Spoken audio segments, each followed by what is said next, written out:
Autopsie d'un chewing-gum. Je viens d'être retrouvé mort, sauvagement assassiné au milieu de la cour d'un lycée. Il est exactement 16h30.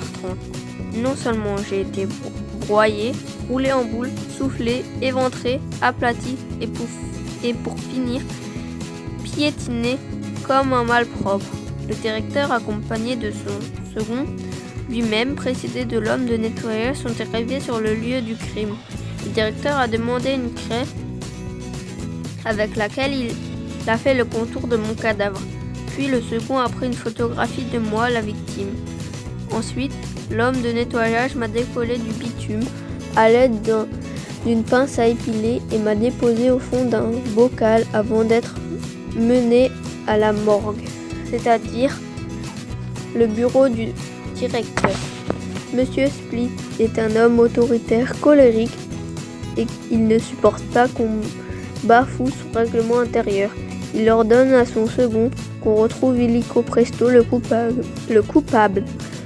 Il agite le bocal, me secoue dans tous les sens. Que fait Madame Faber en ce moment? Elle est dans le laboratoire. Allez me la chercher.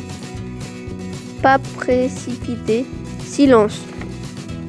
Split m'a sorti de mon bocal et m'a mis sur une feuille de papier vierge.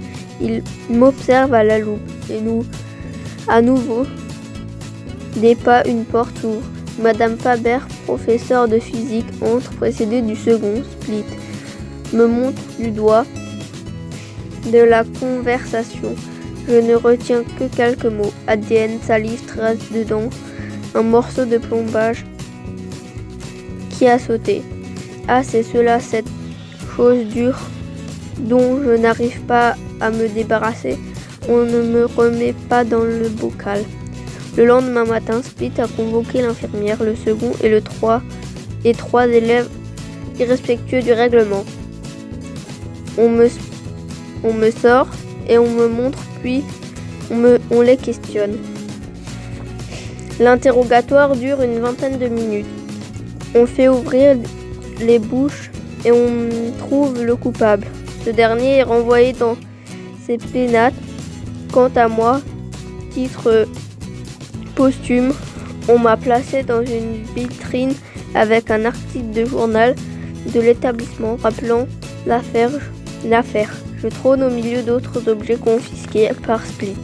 Lorsque les parents inscrivent leurs enfants, ils ne sont pas sans regarder cette vitrine.